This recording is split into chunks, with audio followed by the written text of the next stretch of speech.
Welcome to the Know Why podcast. Over the last several weeks, we've focused on knowing about AI.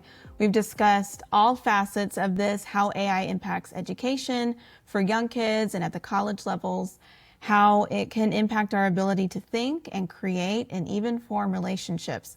And we could keep going. We could talk about this every week because there's so much information and more coming out all the time. But I really wanted to round this episode or this series out with some solutions and some suggestions. Specifically, how can we chart a path forward as a nation and as a society to embrace areas that AI can be helpful, but also safeguard against some of its pitfalls. And I have some experts that I'm so thankful that have joined the Know Why podcast today here to talk about this with me. So thank you both, Michael Toscano and Jared Hayden, for joining the Know Why podcast. Thanks for having us. Yeah, thanks for having us. So Michael is Executive Director for the Institute for Family Studies and a leader in efforts nationwide to adopt laws to make technology safer for kids.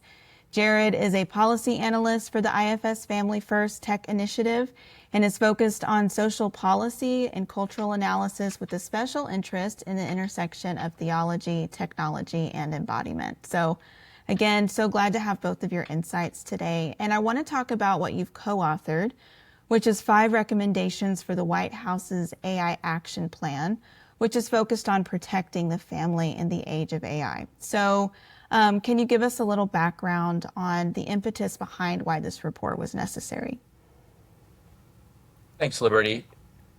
The story goes back a few years, and I won't bother rehearsing it in too much detail, but long story short, the Institute for Family Studies concentrates largely on doing sociological analyses of family trends with an eye to educating lawmakers and civic leaders into how they can make family life better, how they can make it easier, because the family is the bedrock of the nation. It's the cornerstone of a happy life for many young people, and it's a cornerstone of a happy life for many adult Americans.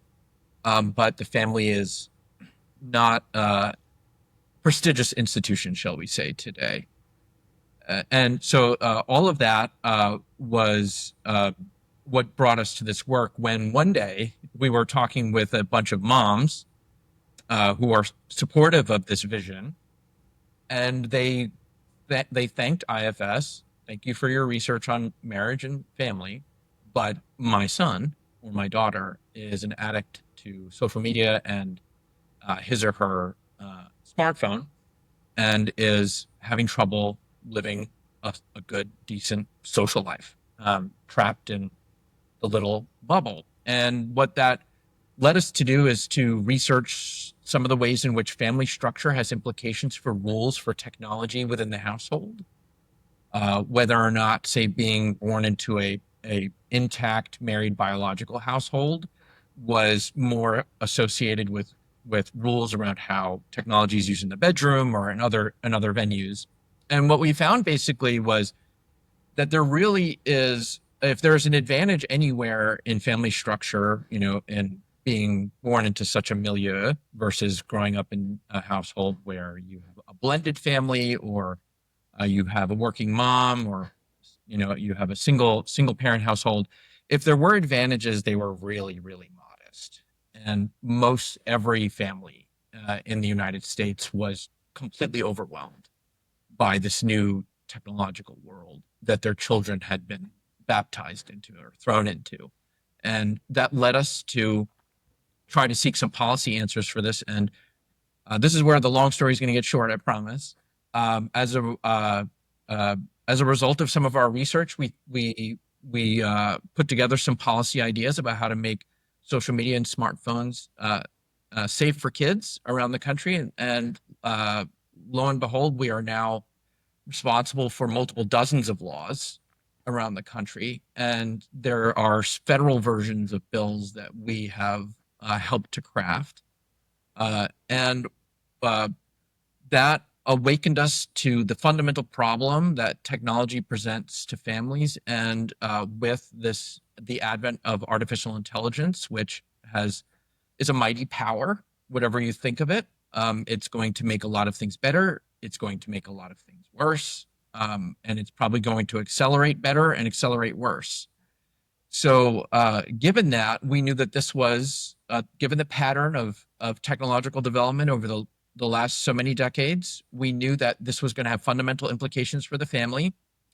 And when the Trump administration, took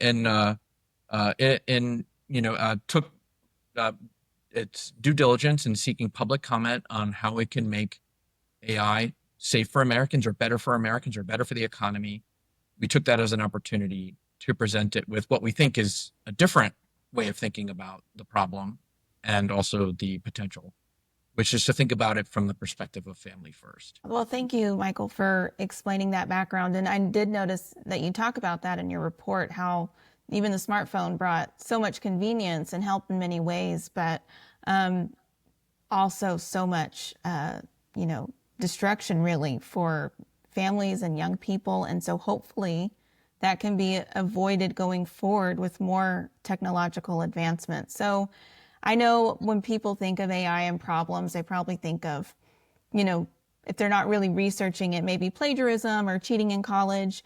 But there are actually multiple ways that AI, if it's not developed correctly, can impact the family negatively. So, Jared, do you want to walk us through some of those big points? Yeah. Well, so we took as our starting point in this comment. Basically, the Trump administration has talked about one of its goals for AI leadership for America being to promote human flourishing.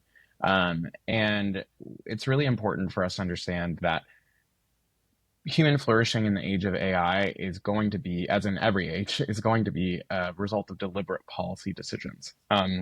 Not exclusively, but that's a big part of how we think tech policy should be shaped. And key to human flourishing is the well-being of families and the flourishing of the human person as they actually are.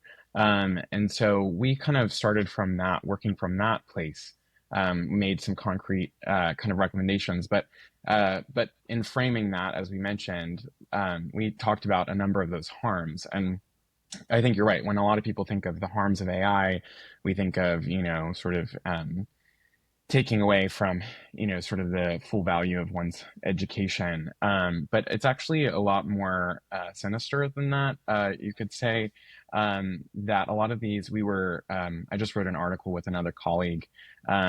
And one of the things that came up was that even within kind of the educational space, where there are a bunch of ed tech companies creating these tools for students in particular, that some of these tools actually, promote things like, if asked, they'll give a recipe for fentanyl. They'll give really bad dieting advice, things that are really destructive. These tools can be used to generate AI created basically deepfake pornography. And that's already been happening in schools. Like peers are basically using these technologies to bully others by creating these deepfake nude photos. And this is taking bullying to, a whole new level. And then on top of that, there's obviously the challenges of bad actors already being out there, whether, minors or adults.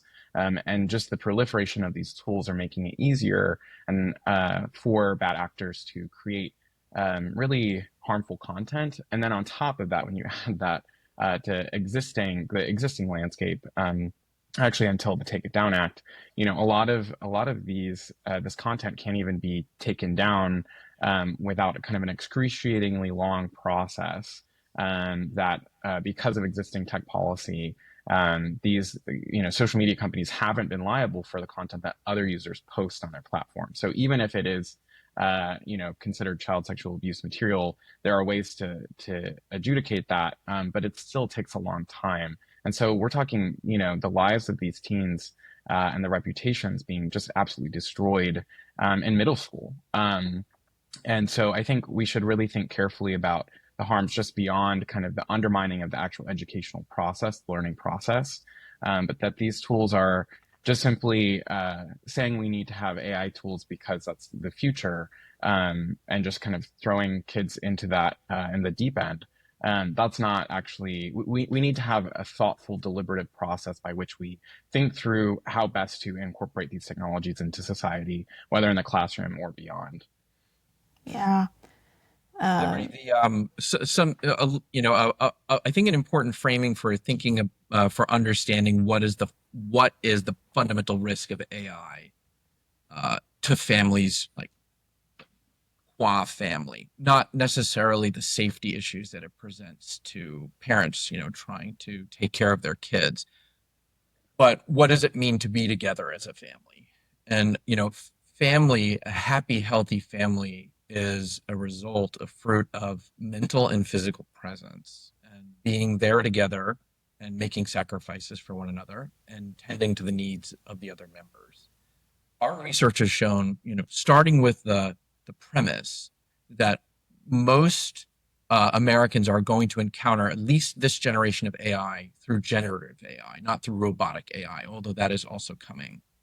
What generative AI is going to do is accelerate the ways in which the devices which we constantly use are going to become more addictive and more specifically attuned to what makes us tick. So we did some research a few years ago, my colleague Wendy Wong and I did, where we found out that couples, this won't be a surprise to you, but we had some good numerical data behind it, but couples that were worried that one spouse was spending too much time on one's phone tended to feel extraordinary amounts of loneliness within the marriage and also have doubts about the durability of the marriage and were much more likely to think about divorce. Now, what happens when you have this generative AI, which is able to get a better sense of who you are, what makes you tick, and what makes you want to scroll, right? The rabbit hole problem is a general American problem, but it becomes a fundamental attack on the family when attention is so important for people to be happy. Another bit of research that we've done is on AI companions and sexual companions in particular. And one thing that we have found when polling young Americans, there is already a significant share of the American population that is turning to generative AI as a romantic partner. But that's about 10% of the American population. But about 1 in 4 young Americans believes that the future is going to be one in which romantic AI partners are going to become very common and something that will become widely accepted in our culture. That is a statement about the future, which is, I think, if you probe on that a little bit, it's not just a forecast of where they think the technology is going, but what they think the condition of society is. So society in the lives of many of these people is a place where it is very difficult for one to find a spouse. It is a place where it is very difficult for one to feel loved in this day and age. And so the recourse to robotic companions and even generative AI companions, I think the pressure there is going to be really large. So as it relates to the policy problem, right? So we've identified, I think, several ways in which AI is going to intrude on family life in a fundamental way. So the question is, what should the government do about it, right? There's one more piece here that I think is important to introduce, and it's to acknowledge something which is often missed in a lot of commentary about AI, which is the role of the federal government to begin with, not necessarily to make it safe, but to actually advance the technology itself. So one thing that most people don't know is that the United States federal government has been pouring huge amounts of money in the millions and billions of dollars into developing AI as early as the early 1960s. And it was this, we tend to think of venture capital as kind of thinking of these ingenious ideas and pouring all these funds into it and just being driven by the, kind of like an entrepreneurial spirit. But actually, it's much more driven by the objectives of the federal government, for better or worse. And oftentimes these objectives are closely wound up to battlefield applications for technologies. It's much easier to understand what an autonomous vehicle might do on a battlefield than it is why it's roaming around San Francisco with all the liabilities that it entails. So that's a long story short. The federal government is the primary driver of basic AI research and technological research in the United States and in the world. Wow. So, given that, it becomes very important for the United States government to become much more judicious and cognizant about the ways in which the technologies that it creates has downstream effects on the people that later on, decades later, will then be called to use these things or commodify them in everyday social life. So one of the ideas which Jared came up with, which I think was a stroke of brilliance, was within these administrations in the federal government where the dollars are being spent to initiate this research and to develop these technologies, it becomes very important, not downstream to think about the effects on families, but at the source to be thinking about the way that these are going to affect everyday American citizens. And so Jared's idea was including something which comes from other forms of legislation, which is a family impact assessment, which is something that in the 1990s was a consensus approach to federal policy under Bill Clinton, which is how is this federal policy going to affect families? And they had all of these criteria for evaluating whether or not this is going to be good or bad for families. And on those grounds, the merits of the policy were evaluated. So Jared, in his knowledge about what the history of the ways in which the family has been protected on the federal level, realized that there was an opportunity to take this old policy lever and to apply it to AI. And so that was a fundamental recommendation that we made to the Trump administration, was to include the family impact assessment at the research level. So that way family well-being could be considered at the origins rather than down the road. Yes, that makes a lot of sense. And I'm curious if how you both feel optimistic with the response that you've received from any administrative officials that you've spoken with in government. What are they open to kind of doing that family impact assessment or some of the recommendations that you've put forth, or do you know yet? I think the short answer is we don't know yet. But the broader answer, I think, is, this administration is balancing a number of interests. We've seen that a lot of tech companies and entrepreneurs have turned to the Trump administration away from, these are organizations and companies that have been historically left-leaning and blue, and a number of them have shifted, and because of just a number of issues over the last few years. And so we have that, those interests on the one side, but then we also have this sort of populist, sort of support and movement around Trump of the working class. And so I think it remains to be seen exactly how this is going to play out. And Michael can speak more to that kind of, particularly how those interests intersect especially in AI innovation and implementation within kind of the job space. There are a number of industries that have, of working class industries that have really high marriage rates, but they're also the most susceptible to, AI basically innovation and like the place where AI could replace those workers. So the government is going to have to balance these interests under the Trump administration. The question is how. And we think that these tools are, again, the family impact and opportunity assessment could be applied really in any arena. It could be applied in education, could be applied in, the Department of Labor, could be applied by the Office of Science and Technology Policy. So it's kind of a tool that can be applied to a variety of places. And actually, it's a tool that Congress can already employ. They can call, because of the way that it was passed in 1999 in an Appropriations Act, Congress can call any of these departments forward and basically invite them to give an assessment of the policies that they're making. It's a way that Congress can hold them accountable.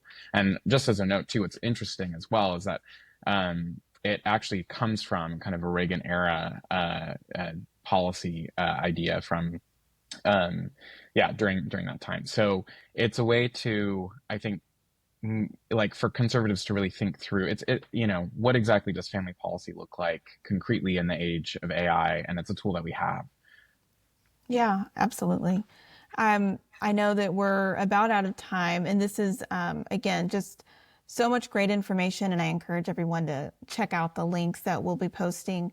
But you both, obviously, in your organization, you have the resources and the knowledge base there to submit these comments and these recommendations. But for the average person, maybe who's listening and they say, I want to advocate for, healthier relationship with technology and AI and learn more about this on just a community level, I would love to hear any recommendations you have for ways people can get involved or other resources they should check out. Yeah, well, I welcome you to go to our website, ifstudies.org. There are routinely our the breadth of our interests is are wider than the crises related to technology or the opportunities related to technology, but it is a fundamental theme of what we do. And there's a lot of original research there. I think the most important thing about getting involved, I would make two recommendations.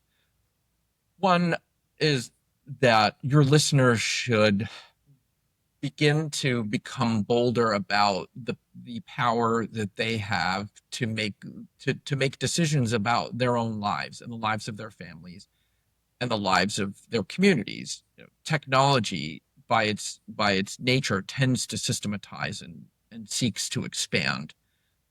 But having said that, there are a number of institutions that are popping up now, like mushrooms, that are finding ways to just make deliberate decisions about how technology is going to be included in their lives.